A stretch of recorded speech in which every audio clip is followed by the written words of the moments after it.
because might not happen. You can only get excited about it after it happens. You see it on the thing, you hear it. Yeah.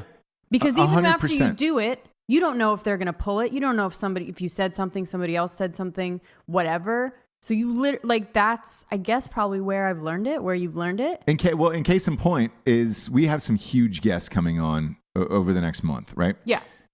I do not get excited until after I've physically left the interview and it's on a drive. It's on a drive for me to take home, and I know that I got it.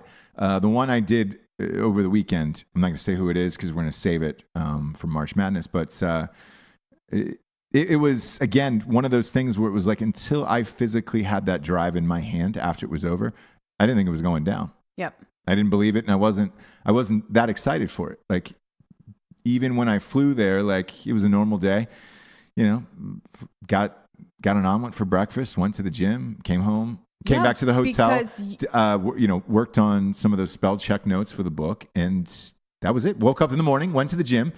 And then, great, even on the venue when they told me, and I met him, I was like, great, until this is in my hand, I'm not fucking excited. It's true. Afterwards, I was amped. Right. It's true because they could pull out at any second. Yes. Like, again, I don't know if maybe it's jaded from the business that we're in or life, or I don't know. Mine is from the business that we're in because I've had so many misses on movies. Like, people have casts in movies. Yeah. So many misses that it was like so-and-so was going to do this or so-and-so was going to do that. And something fucked up happened along the way. And, you know, also, not that it's their fault all the time. Like, sometimes just life gets involved and you're like, oh, shit, this is why this thing go down. Like yesterday, Kevin Smith had a heart attack. Yeah. This Widowmaker heart attack that he almost died. Mm-hmm. We tried to get him on Drinkin' Bros. Okay. For the LA shows coming up. Right. We've sent in, I don't know, 3 or 4 emails at this point, going back and forth. And because our schedules sync up, we're in LA at the same time. Right. And we thought maybe there was a possibility it's going to happen. That's dead. Now, definitely not. Yes. I don't mean to say dead, but the interview. He is alive today. He's alive today. When the show airs. No, when you catch the Widowmaker, if you live through that, like, there's stuff they can do. Yeah. All kinds of stuff. But you never know what's but going to happen. But that's one of them where, all right, that interview is gone now. At no point in me, like, at no point did I ever get excited about it where I was just like, all right, cool. It was just another part of the day. So. Yeah, like, my friends will be like, why don't you never say, like, what you're in or, like, what you're doing, like, what's coming up? Like, you're so secretive. And I'm like, I'm not people that aren't in the business. I'm like, I'm not secretive. It's just, like, I can't explain to you, like, how day to day this business is. Like, right. I could have a script. It could have funding. I could be driving to the fucking set. And I get there and it's, like, production closed, done, something happened, whatever. Like, so I'm not going to say, I feel like I always felt like it was an amateur move to, like, put all your cards on the table before it's in the bag and out, like, a date of release. Right. Because how many? Because otherwise if I did tell everyone, they would think I've done 20, 30 movies probably, or projects. Yeah. Now they know the ones that I've done because they can see them. Not like, whatever happened to that one? It's like, I don't know. It's not my deal. I do it and then. Right. Mine, I learned on the first one, which was the new guy. It got pushed. We shot it and it got pushed for 2 years. Yeah. So we were done filming for 2 years and then it came out. And then I don't want to bring it up, but, like, you had something, you've been, like, your scenes not have been cut, but, like, right? For what? In other movies? Yeah, movies. Oh, like, anyone that's been in the business 100%. has been cut from shit. But, like, you learn on that. You invite people. Come see. Yeah. Because, I mean, look, and I'll start with the new guy. The posters and the ad campaign had come out when the original release date was supposed to be. Okay. So they were in theaters, like, the poster and I was on it for almost a year. So, like, all of my friends and everybody I'd, college, high school, everybody I'd met in my life had been seeing this poster in their local theaters all over the country for almost a year. And I was hammered over and over and over again. When is this movie coming out? And it got pushed 3 times. Yeah. So there was 3 different release dates.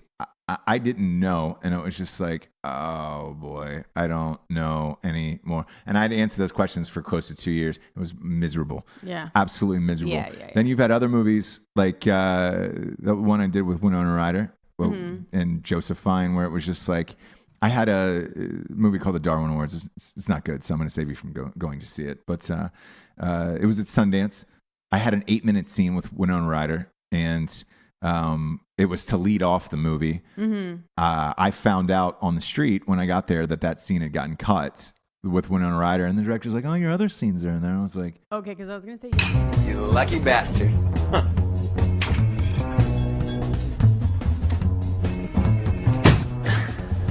Glass. 4-ply. Bulletproof.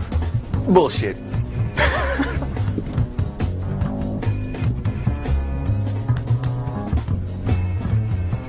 Right?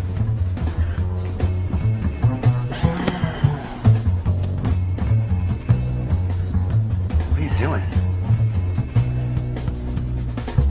Walking the talk. No! Runs at the window, to prove it was shatterproof. Holy shit! Turns out it I wasn't. have like 2 other scenes in it, but like, That was going to be a really pivotal, Yes. amazing scene. Oh, yeah. for your reel and back when you did and we reels. shot it, like it took 2 days to shoot. It was a big scene, and nuked.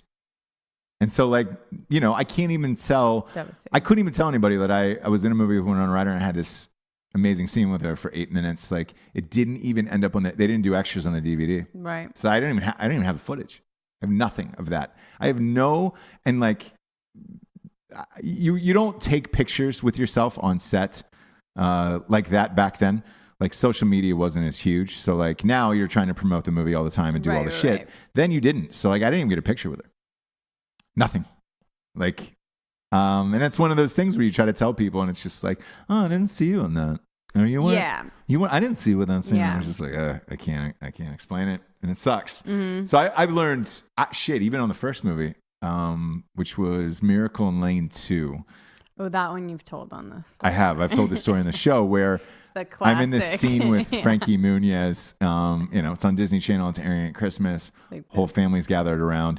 I have like 3 lines, and then I lift him up. He was in a wheelchair. He played a kid in a wheelchair. Sure. And I lift him. He hits like the game-winning home run. I lift him up above my head, and carry him around the field. It's a huge hit. Justin goes back. This ball looks like trouble. I don't think there's any way he's gonna reach it in time. Back. I know we're messing with the laws of physics here, This is amazing. but hey, it's my fantasy. The ball is literally frozen in midair. Oh, what a guy! What a trophy! Just like his dad, just like his brother! All of you can hear my lines. All of my body and face was cut, and it's just my arms holding Frankie Muniz above. And not only that, but I had to hold that little fucker above my head in a wheelchair for like 2 hours that day. I was so sore. Right. Small guy, but not, But not the wheelchair, small like enough. all of it, yeah. Listen, a 5-pound thing will get tired. Totally. Right here. To button this up, as you would say, I don't really even tell people I'm an actor, because if I don't want to go through the thing of like, that question of what have I seen you in? Yeah. If you have to ask me that, then I haven't. Keeps going down the road. I haven't really done, then I'm not really an actor. I don't really know. But like, if you have to ask me what I've been in. There's a problem, yeah. Yeah. So mine is people don't know my name, but they'll be like, dude, you were in that guy in that thing. I get that with you. Yeah. People will be like, what is it? And then that's even embarrassing too, because I'll start with high school. Do I know you from work? Yeah. Do you know what I mean? Because I don't want to be like, oh well, I was in one thing you might have maybe seen. Sure. Everything else would be a miracle if you did. But just that. I'll be like, And it used to be like when I was at a restaurant, like working, like serving them. Right. And they're like, what have I? And you tell them, what are you doing working here? Yeah. Because And you then used to it's get like, that all the time, right? Yeah. And then and I was just like, and that's even embarrassing. 'Cause you're like, it's even clearly worse. I'm not killing it. Yeah. It had to be Ketchup? worse, where Yeah, it's like, yeah. oh, it's an independent film. Way worse. Yeah. way worse because people don't understand that. Do you want more butter? Yep, that was me. Oh my God, you were awesome.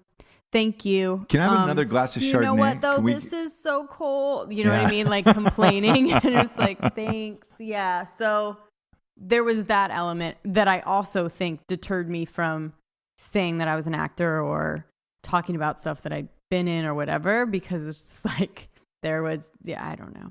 It's hilarious. When you're doing their hair or some, you know, you have to do other things sometimes before you get to whatever. So that's funny.